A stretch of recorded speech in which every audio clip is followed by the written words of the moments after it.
On this week's Hockey Inside Out, Ilya Kovalchuk joins the Canadiens, and the 19-year-old fan in me is thrilled. Too bad I'm 36. I'm old. Where do you get to be 75?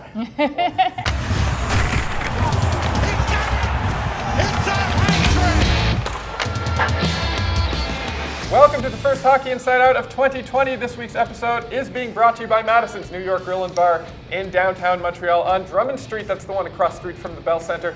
Your home away from home for Canadiens road games. Okay, this week, today on the show, we have Pat Hickey from the Montreal Gazette, CBC Daybreak's Jessica Rusnak, and comedian Joey Elias. Last week, the Canadiens announced that they'd be bringing in one-time great Ilya Kovalchuk to help bolster the Habs offense in wake of the team's injuries. Talk about a Christmas present 15 years too late. Even though he's a player from a different area, you got to admit, though, it is still kind of cool to see Kovalchuk wearing a Habs jersey. The team also acquired defenseman Marco Scandella from the Buffalo Sabres, who's no spring chicken himself at the ripe old age of 29 years old. What do you think about these acquisitions? Well, I think both acquisitions have helped the team, but whether they're coming soon enough and whether they helped them enough, they've lost 2 games since these guys joined them. Scandella's worked his way up into the top 4. He looks pretty comfortable out there. Kovalchuk looks surprisingly good for a guy who hasn't played since November 9th. His last game was here at the Bell Centre while playing for the LA Kings. I think he's brought lots of energy. He's obviously got a lot of skill. There are a couple of times I thought that he should have shot the puck instead of trying to make a play. But he's the thing that surprised me most is first game he had 6 hits. Who knew he could hit? But he said that's what the coaches wanted him to do, and that's what he's doing. So what it shows me is he's still in great shape. He's coachable, but he's not going to make a difference. They're missing 4 of their top 9 forwards with injuries, and this is a team right now that's just playing out the string. They're talking about making the playoffs and things like that, but with each loss it becomes more difficult. I think their chances are down to about 11%. I think it's an interesting move to bring in Ilya Kovalchuk. They got him for cheap, and I like the fact that when he first came to Montreal, someone asked him, you're 36 years old, you're kind of on the older side, and he said, wait a second here, I still have a lot more years left in me to play hockey. Look at Zdeno Chara, who's still playing in his 40s, and I think that's kind of what Ilya Kovalchuk wants to use the Montreal Canadiens for, is to show that he's still a decent hockey player, maybe see next year if he can get another offer from some other NHL team. So he is motivated, and perhaps that will help the Canadiens and pay off for the Canadiens, because you have a player that has a lot to prove. Marco Scandella, I think, is a good acquisition. They definitely needed the help on the blue line, some veteran presence as well. However, it would have been nice to get a little bit more help on the blue line earlier this season, as that's been something they've been struggling all year long with. I like the Kovalchuk acquisition. Didn't cost the team all that much.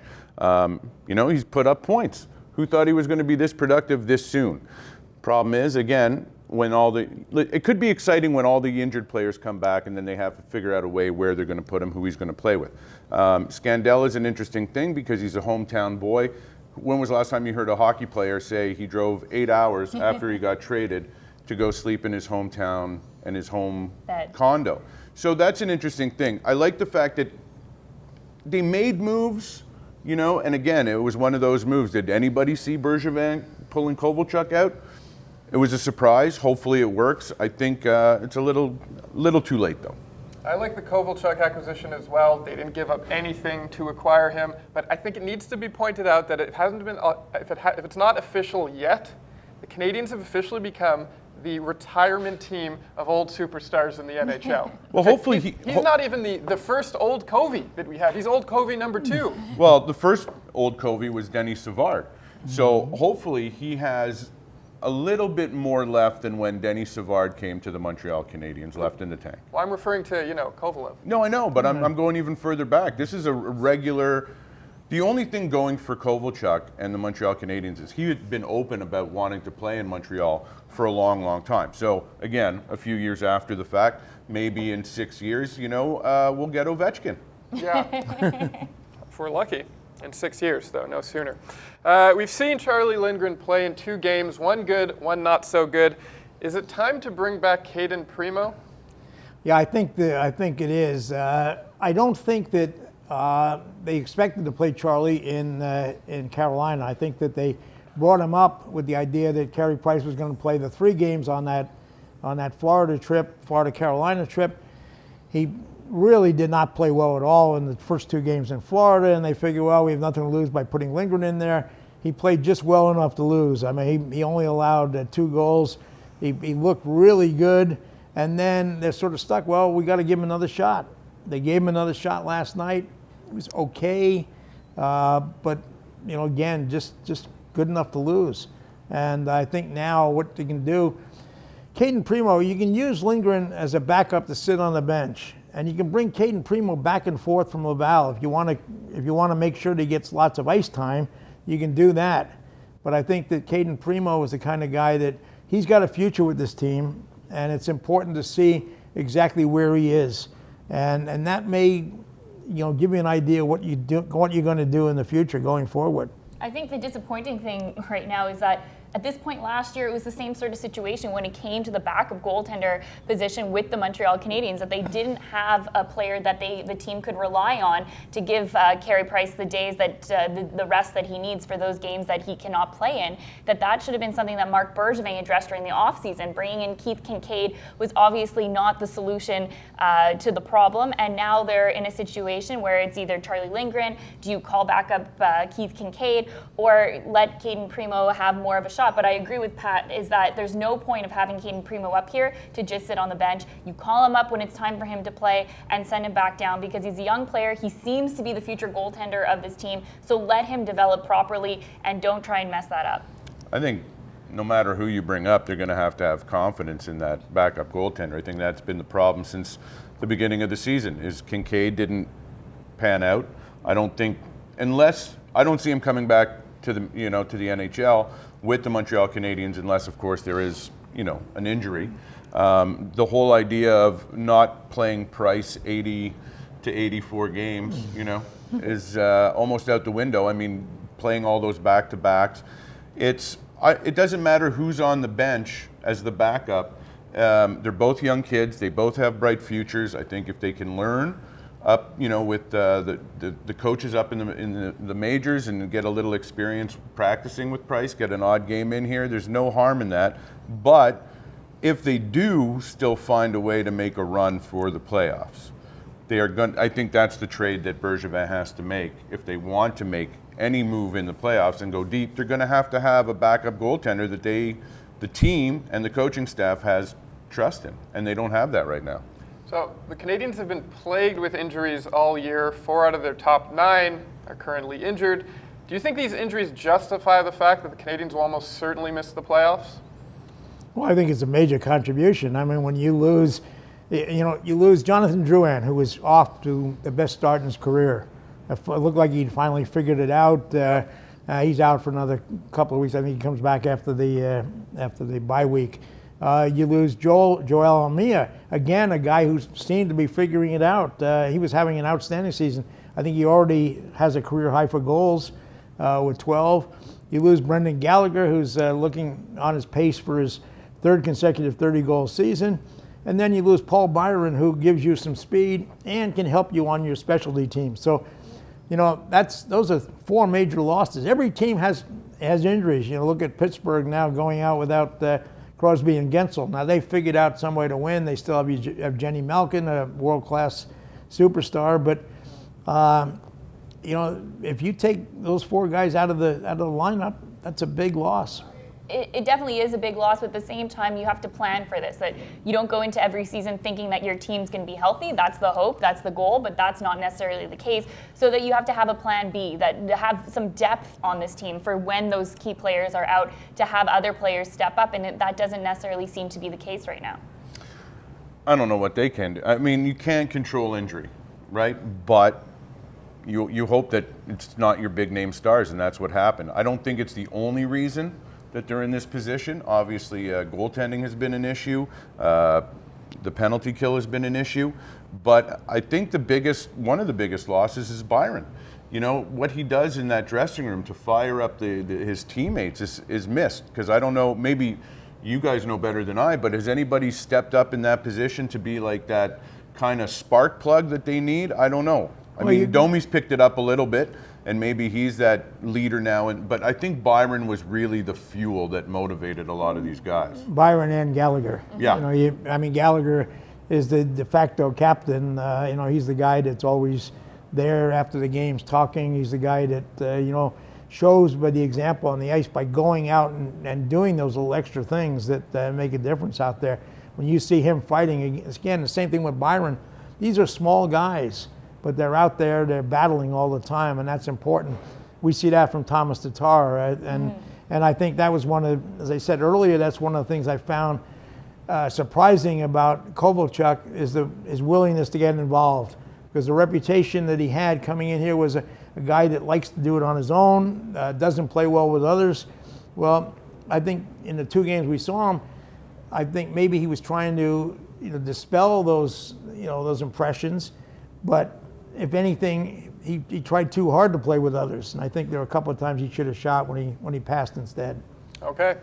The first half of this show has been brought to you by Madison's New York Grill and Bar in downtown Montreal on Drummond Street across from the Bell Center.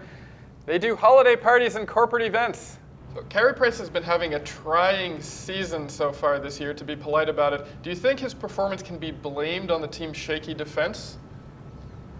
It certainly hasn't helped, but there have been a lot of nights when Kerry Price has not been able to make saves he should make. I think it comes down as simple as that. I'm not sure what the problem is, whether it's physical, whether it's mental.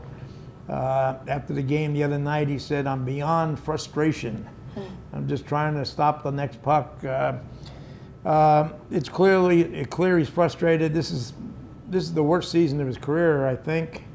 He had a bad one a couple of years ago, but this one, it just seems that no matter what he does, he can't get it done.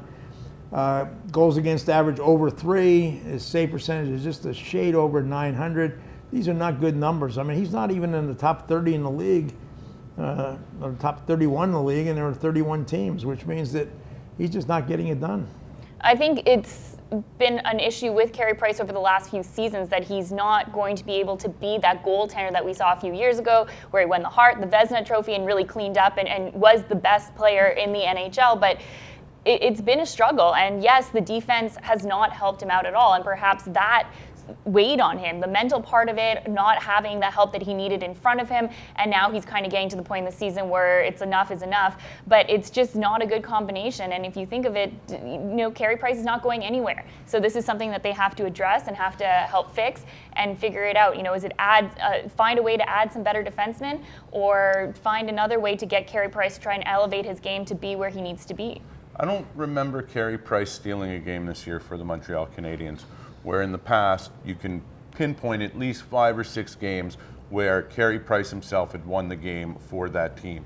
So you can blame especially earlier on in the season, they really had some defensive weaknesses.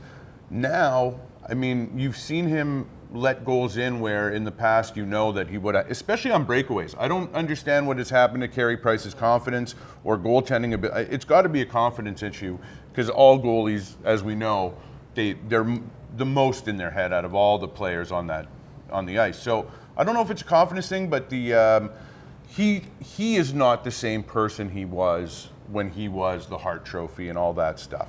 I just think that maybe he's a new guy. He's got a child and a wife. Maybe priorities have changed. I don't know. Maybe I know he's got the no move clause, but if he, like you said, he wants to be on a contender and he wants to win now. What's going to be very interesting is trade time, and not just trade deadline, but I think the draft being here in Montreal, if Kerry Price wants to be moved, I think that the draft could be so exciting this year, right across from where we're sitting. Yeah. It's going to be extremely difficult to move that contract, though, and especially Absolutely. the way he's playing, and that's going to be a big problem. Whether to do it, the Canadians might have to take back a chunk of his salary. And you don't know what the value in return is coming back. What do you get for a goaltender who's 35th in the league? It's it'll be very interesting. Again, whether he wants to move. The one thing I find very interesting, for example, you have an expansion draft coming up. Yeah. Kerry Price's wife is from Washington. would he want to play in Seattle? Would his wife want to go home? And it's not that far from his old home. No, it's not. And so that's a very interesting, whether the Canadians might solve their problem by leaving him unprotected in the expansion draft. Seattle is a beautiful place. I've been. It's nice. At the halfway mark of the season, what is your biggest disappointment so far? Kerry Price. Okay. I think that's the biggest disappointment. I think that generally you look at the players. A month ago, you might have said Max Domi was a disappointment, but he's picked up his game in the last 2-3 weeks. Generally, the Kotkaniemi again, had a slow start, but he started to pick it up a little bit. But Price is the one guy who just hasn't performed the way you expect him to. And there's, again, we can go through all the different reasons why, but it's just the numbers just aren't there. There have been Drouin and Armia were surprises. Suzuki has played very well. I didn't expect him to be where he is now. He's just getting better and better every game. And we're focusing on the negative. But Price is a disappointment. Yes.